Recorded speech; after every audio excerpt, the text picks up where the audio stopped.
Hello and welcome back. Eddie Radosovich, George Stoya here from the Soonerscoop.com studios on Campus Corner. It is week 3.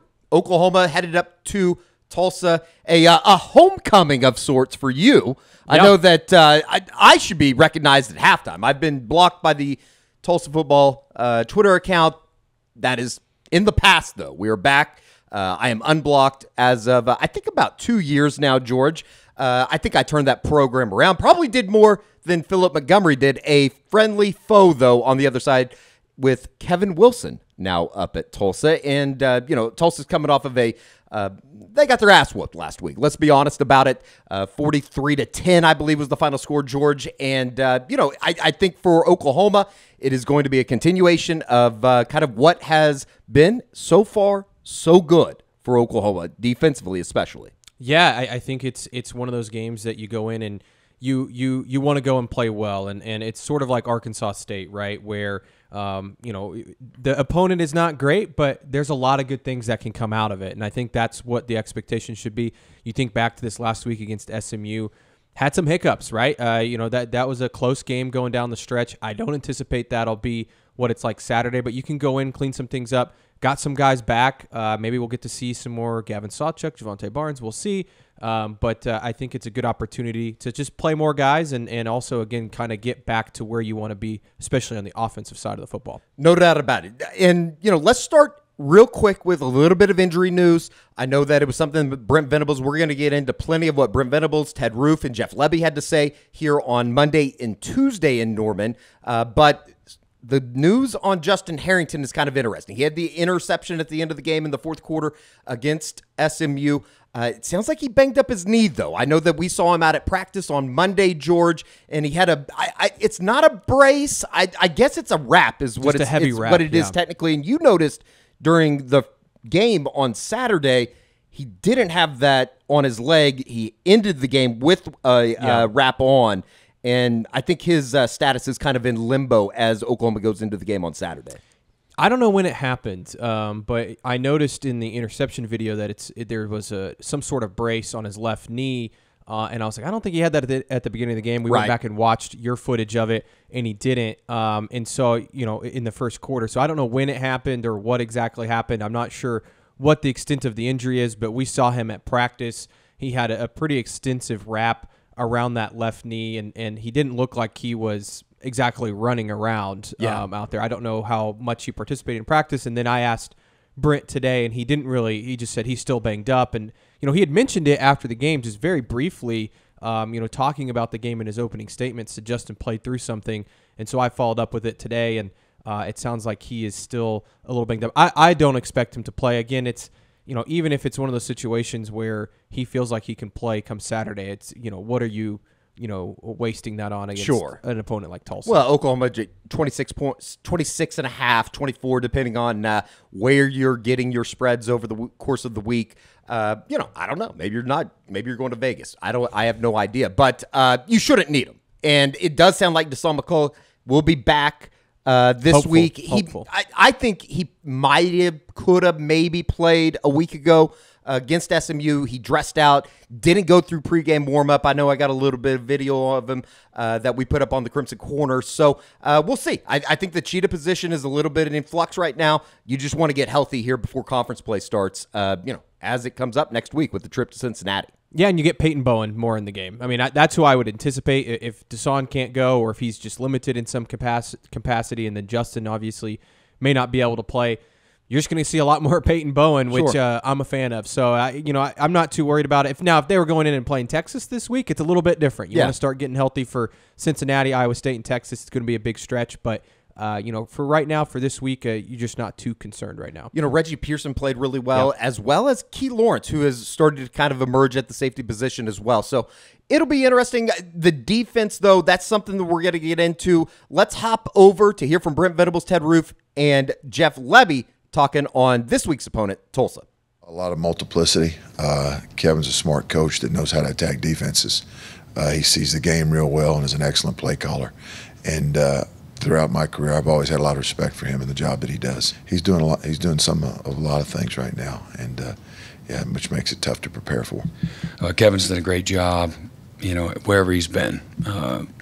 if he's just coaching the tight ends or he's coaching the quarterbacks, or whether he's at Northwestern or Oklahoma or Indiana, Ohio State, now at Tulsa, he's always done a fantastic job. He's one of my favorite people that I've worked with, and a good friend and a great dad and a great husband and a dang good football coach. And Tulsa's lucky to have him, and I see his players playing, aggressively and playing confidently. Even watch him going up to Washington, traveling halfway across the country. They played in a very first third down of the game. They go first down, second down, third down, conversion, real fearless. And that's, he's kind of got a go for broke mindset. So he'll do a great job there, and his players are representing him well right now. Yeah, these guys, they've got 5 starters that are transfers.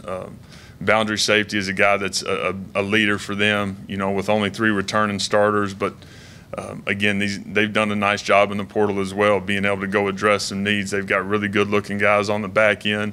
They're not playing a ton of guys on defense, but a group, when you watch them, man, jumps off the tape that they're playing with incredibly high motors and a lot of toughness. So it'll be a challenge as we go on the road for the first time this year. Been a minute since Oklahoma's been up to Chapman Stadium in Tulsa. George, a little bit of a pop quiz. I didn't tell you this was coming. Oh, no. There are 2 teams right now that are nationally ranked top 10 scoring offense, scoring defense. Can you name them? I know Oklahoma's one. Oklahoma is one. Syracuse is the other. It's been a really successful first 8 quarters for Oklahoma defensively. And I think that when you start and you look at the tackling numbers, and I know we're going to get into that in a second, but discipline has a lot to do with that, does it not? Oh, yeah. I mean, I think that's the number one thing is you look at the discipline, you look at what this team has been able to do in terms of just learning this defense. I think that's what it takes. It's a process. Sure. And we've said it on here a million times, Eddie, over and over again. Hey, they're 18 months into this thing, 19 months, 20 months, whatever it is now. They're just going to feel more comfortable. And I think that they all have this discipline. I mean, just talking to Danny Stutzman the other night after practice, I mean, it's night and day the way that he talks about the fundamentals and just the discipline of what they're doing right now. We saw that even on the reverse, on the fumblerooski that SMU tried to throw at him. And here is Ted Roof, as well as Danny Stutzman, Brent Venables, and handling the success on the defensive side of the ball, which is, I think, something new for a lot of these guys. We'll see how they do. Here's the coach and the player. Again, just having respect, for the game, and it's not all about you. And you want guys to be passionate, and intense, and to have fun, have enthusiasm, but not lose their mind or their poise. I think having poise and maturity is part of it too. Don't act like a fool. We got to actually play third down now. You made a tackle for loss. Congratulations, we ran you through the A gap. Nobody blocked you. Let's play. And just having, I think having humility and confidence can go hand in hand, and having a never satisfied mindset. But the swagger and the confidence, the edge, if you will, comes from the work that you put in. Countless hours of work. So you want them to have all those things, but I'm a big believer in pointing and running. When I make a play, I point to my teammates, I point to my family, I point to my coach. When my teammate makes a play, a great play, and I'm running to celebrate his success. I'm more about that than, again, sometimes, I'm assuming that. And again, I don't mind a guy celebrating, so I don't want to sound like coach don't want to have any fun. This is the no fun zone. It actually, and not that we are, but dominating somebody is fun. And, so again, I just think keeping your emotions in check and having, poise is important. Our guys prepared, and, they did a good job of recognizing things the other night. And playing the responsibility, because every defense has a responsibility and job description. And when sometimes guys try to make plays or there's busts, that's when those things happen. And but our guys had disciplined eyes for the most part. And again, we got to get better at it. But for the most part, they had disciplined eyes, and were able to do a good job against those type of plays. They had a fumble Ruski. Yeah. I mean, when you see like a little dude like behind a guard, you know something's up. Like, but I guess so. Just like kind of comfortable. I know I had a cover 2 corner out there with me, so it's kind of comfortable and kind of sending things out. Yeah. George, you see the 3 guys that kind of chase the ball carrier there on that Fumble-Rooski. Trace Ford, Woody Washington, as well as Danny Stutzman. I mean, those are 3 guys that have played a lot of football for Oklahoma, or not for Oklahoma, but Trace Ford, he obviously played at Oklahoma State, played quite a bit, and then Danny and Woody have played a lot of football here. That's good. That's good. And Danny Stutzman with an incredible effort, Walter Camp National Defensive Player of the Week, as well as Big 12 Defensive Player of the Week. 17 tackles, a sack, 2 tackles for loss, a fumble recovery, and a quarterback hurry. What an unbelievable effort that was for Danny Stutzman. Maybe his best performance in an Oklahoma uniform. His 17 tackles were second most in his career in a game. Last year against Texas Tech, he had 18. And what's crazy is he easily could have had 20, 21, whatever, because they took him out those last couple drives there at the end of the game. If he plays those last couple drives, I would assume he ends up breaking the record. But yeah, he's been fantastic for him, and he's been a leader. You can tell he just knows where the ball is going. I mean, even the Fumble-Rooski thing, he mentioned that's not something they showed on tape. Sure, that's just having good instincts and understanding what's going on in the game, and so you can see the maturity level has just totally increased there, and it's just helped the team, I think, across the board. A really good preparation, too. It seems like, they talked about it during the summer. You kind of roll your eyes and go, okay, what's that really going to come to? But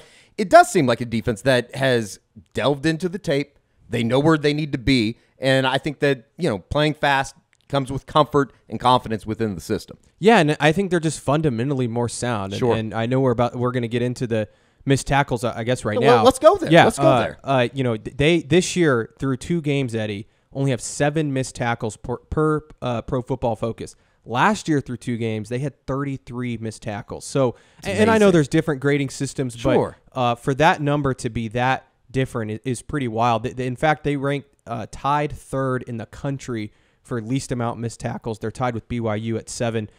Cal has 6, and then Air Force has 5. So I love that. I love that the Air Force Academy is leading our country in tackles. Exactly, right now. Go America. But I mean, again, it's just, and we'll see how the season progresses. Sure. And some of that has to do with who they played and those sorts of things. But I think that tells you the kind of jump they made, because again, I know it's Arkansas State and SMU. But last year it was UTEP and Kent State, and they had 33. So I think it just tells you. And I asked Danny about that yesterday, and he said, "Hey, it's a process of practicing it more, learning from Brent, learning to how they're doing it. They're maybe doing a little bit more in practice than maybe they were a year ago, because they averaged about almost 14 missed tackles per game a year ago. I'm sure that they want to cut that number in about half per game. So we'll see if they can keep it up, but it's been impressive so far." Here is Brent Venables, Danny Stutzman, and Ted Roof talking on the Sooners tackling through 2 games. Yeah, I saw the stats. I think it was 7 missed tackles from PFF, whatever that means, and then compared to like 33 last year. Coach V talked about that. It just shows how far we've come. The tackling drills every single day with the coaches. It pays off, and obviously we know we have a lot to improve upon, but really proud of how far we've come.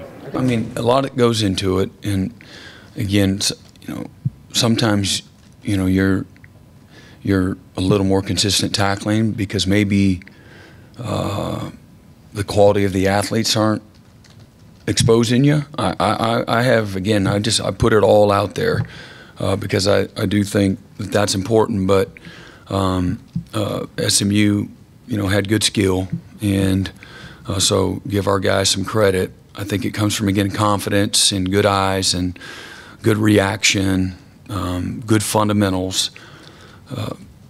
Guys that are more knowledgeable are going to take better angles, and they're going to play more aggressively and not be on their heels. So sometimes the byproduct of that is good, clean tackling, techniques. And so again, another year in the system and another year in all your drill work and your fundamentals. And we're no different than anyone else. We work on tackling, practically year round.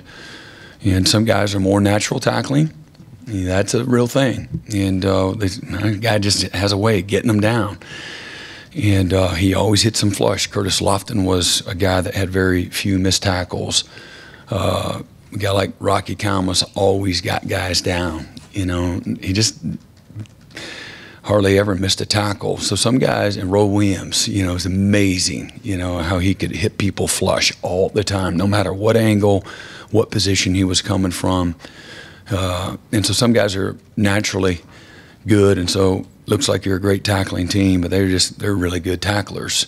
And then you develop it too. And so I think it's a combination of a lot of things. And, you know, the test of a season will really tell where you're at. But again, you know, my job is to recognize the here and the now. You play your schedule, you correct, you teach, you develop, but you want to celebrate, you know, too. And guys need to be affirmed. I think that's what continues the buy-in, the excitement that, all right, the recognition that some of the hard work's paying off and we're getting a little better. And we got, again, a long ways to go. I really mean that. And but through a couple games, our position's been pretty good. I think we've tackled better, but certainly not where we want to be. And, you know, getting back to the strain part of it, when you strain and you have population at the ball and you do miss a tackle, you can cover it up. And the finish of plays can erase a lot of mistakes. And, you know, that's one of the reasons why, you know, we emphasize that so much and demand it, and our players understand the value of it. So, for some reason, I was just tickled the way that he talks about Roy Williams and Rocky Kalmus and Curtis Lofton, the way that they were able to bring down ball carriers. Some good vibes for Oklahoma defensively. Something that probably isn't good vibes is Oklahoma offensively. In the second and third quarter, Jeff Lebby talked about it on Monday, getting a little bit conservative, George. Yeah, I mean, you look at the play calling. You know, it was kind of head scratching at times. Right. I think they went, you know, 5 straight possessions there over the course of the second and third quarter without scoring. And you know, they had some decent drives there. You know, you fall short on 4th and 1, whatever it was, a couple third downs that didn't go your way. But it was clear that it wasn't that aggressive. You know, they weren't throwing the ball down the field. I think they had 3 passes over 20 yards. All 3 ended up being touchdowns in the game. But you know, they just didn't push the ball down the field. And then the running game. I think the running game was really interesting in the sense that we really haven't seen a whole lot of Gavin Sawchuk or Javonte Barnes, the 2 guys that I think everybody had penciled in, except for myself. What a humble brag. But I mean, a lot of people had penciled in, but I Right. mean, even I, you know, knew it was going to be eventually Javonte Barnes and Gavin Sawchuk, and Sure. It's been a little bit surprising that we haven't seen those guys as much. Maybe they're a little banged up, finally getting healthy this week. We'll see. I don't know, but I mean, the whole offensive game plan has been a little bit bewildering. Well, I can already see the comment section. Why are you not giving the ball to Tawee? Nobody's saying that Tawee Walker shouldn't have at least a part in this lineup. Yeah. Like, he's hitting singles. You need home run hitters, though. You need somebody that can stretch that 30-yard 30-yard rush that Tawee Walker had there on the west sideline into a touchdown. And I think our belief is somebody like a Gavin Sawchuk or a Javonte Barnes from the guys that we saw a year ago could be those guys.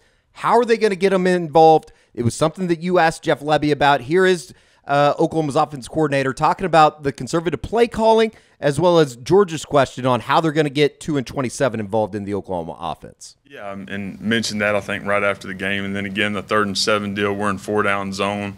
Really liked the run that we were in right there. Got a chance to actually have a big one, but definitely should have been at minimum 4th and 2 where we're going to go for it. And, you know, we don't get it executed. So that was something that obviously was incredibly frustrating in the moment. But again, staying aggressive, making sure that we are spreading the ball around and giving our guys a chance, because I thought Dylan operated really well. He was really clean. And then just with the chunk plays, SMU did a really good job of really running out on us, playing with a deep post safety and discouraging some shot game. Jeff, just Gavin Sawchuk, I know he was available and I think he played a few snaps. Yeah. Do you hope to increase his role as the season progresses? Absolutely, and talked about it earlier, but we want to get 2 and 27 going. You know, we absolutely do. So that's something that'll be important for us this week as we move forward and making decisions for Saturday. Is he feeling healthy? Yeah, he feels good.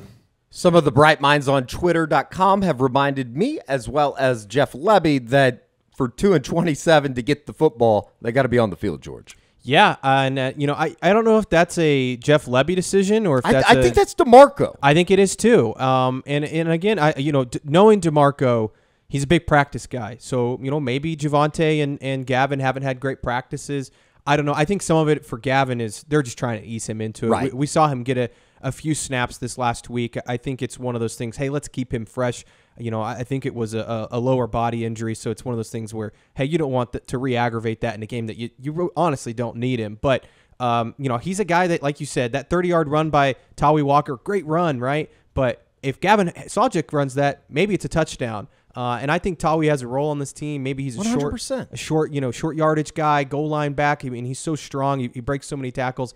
I think there's a role. I even think there's a role for Marcus Major. I know some people are like, hey, he shouldn't be playing. He made some nice plays at the end of that game that were big plays. So I think there's a role for all those guys, but I do think that, we're going to see more of Gavin and Javonte this week and really as the season progresses because the honest truth, Eddie, their ceilings are just higher. And I wonder, too, if some of this is, hey, let's save these guys. Let's keep them fresh. Eric Gray took the bulk of the carries last year, and I wonder if he got worn down by season's end. So I think that's probably part of the thought process is, hey, we got a lot of guys. Let's keep our best guys fresh for when these games get a little bit tighter. And I think that it's almost also it's notable to say when you're talking about the run game, it was something McCade Mettauer talked about on Monday night after practice. The offensive line has to play better. Yeah. They from a technique standpoint, and that was something that McCade talked about quite a bit, that they were able to get away with against Arkansas State, not so much against SMU, and it's only going to get tougher and tougher as the season goes on. Yeah, that's the thing is you look back at the film, and it's not like Tawi and Marcus Major had just gaping holes to run through. I mean, there was a lot of plays where Tawi's making a play in the backfield, breaking a tackle and then going on a long run. So that's where it all starts is up front. And I would even argue, Eddie, with the entire offense, you even think about some of the downfield passing game, there was times that guys were coming open down the field, but Gabriel was under pressure because somebody got beat, right off the bat. So I think that's really where the heart of the issue is. The offensive line just needs to play better. 7 touchdowns to 0 interceptions, too. Oklahoma's played 8 quarters so far. They have not turned the ball over offensively, which is very much a positive. Knock on wood. You're superstitious. I don't jinx. Are you superstitious? They're probably going to turn it over now. You probably just jinxed it. Well, so that's you can go. OU fans can go after Eddie. For that, so. You pissed off enough people this week. All right, I have. Yeah. No, it's going to be fun. Headed up to Tulsa on Saturday, and as we said at the top, Kevin Wilson on the other side, and he was somebody that I was around just a little bit when I was a student here. Bump into him at O'Connell's every once in a while. I think that there's a lot of people that love him, and especially Brent Venables, who was asked about him quite a few times on Tuesday, telling some of his stories. Here's something from 2008 when Kevin Wilson kind of reinvented Oklahoma's offense with Sam Bradford in that group. As I think everybody remembers, they were very, very good. Not much. Yeah. I just happened to be in the general area code. But Kevin had a background at, Northwestern with Randy Walker. And all the success, if we remember, that was always a feel-good story. The David versus Goliath. It seemed like every time Northwestern was playing, they were taking somebody to the wire or beating, one of the blue bloods of college football. So he has a great lineage and a great experience. Somebody that was never afraid to try something new. And but he and Coach Stoops and the other offensive coaches, decided, hey, look, some of these people are doing a few of these fastball plays. You had a package of 2 or 3 fastball plays. You'd put 3 people into the boundary, and you'd run a toss sweep, and then maybe you'd run a fake toss and a double post wheel, and maybe you throw a fade route or a slant or something to the field, and a fastball package. So you got a fastball defense. Well, they took it to another level, and it wasn't a bunch of quick short throws. I remember specifically Coach Stoops says you need to go fast and run 4 verticals, because that really wasn't a popular thing to do. And so And again, then I think they used the personnel and created all kinds of different formations out of the same personnel grouping, and really put defenses, you know, on their heels and couldn't do your sub packages and things of that nature. So at the time, you know, it was a really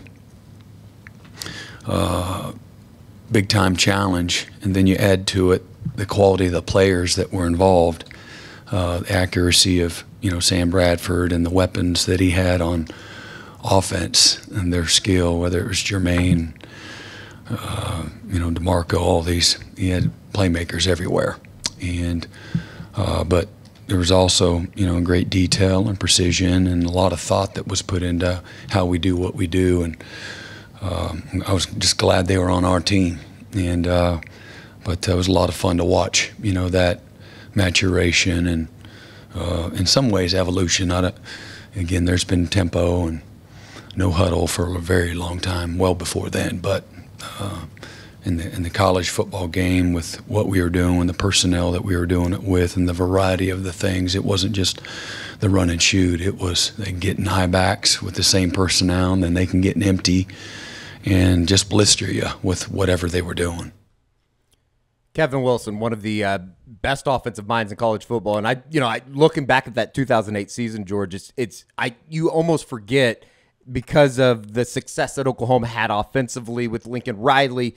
I mean, that team had 9 games of 50 points or more, as well as, I believe, 9 games of 60 points or more, and then the final 5 games, I believe, of 50 straight points or more. So they were incredible, and that was before the BCS title game against the good old days. You know, Tim Tebow and Urban Meyer in that group. So we won't. I was in middle school. Well, that makes me even more depressed. So that's going in the note as well.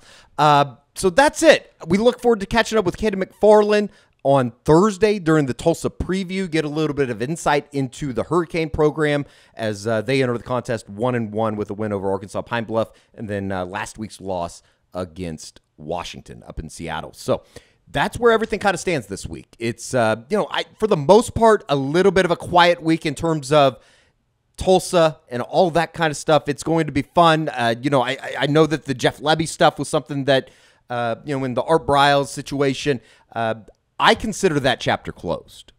Yeah.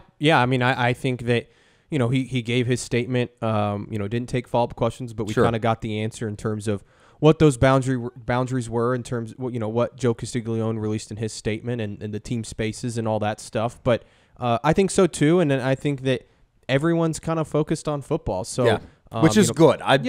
Nobody likes talking about that stuff. It's uncomfortable. Yeah. Nobody likes covering that stuff, but because of it was out there, it's something that we have to talk about. It's something that we have to cover. And I know that there's a lot of people that don't really understand that or why we have to. I mean, that Journalism 101 is probably for another time, right? Yeah. I mean, unless you want to dive into it, I know you're applying to be the new dean of the as I should school. be. As I should be. We would go to 3-day work weeks as well as optional golf on Friday at Jimmy Austin. Yeah. How would you feel about people attending class?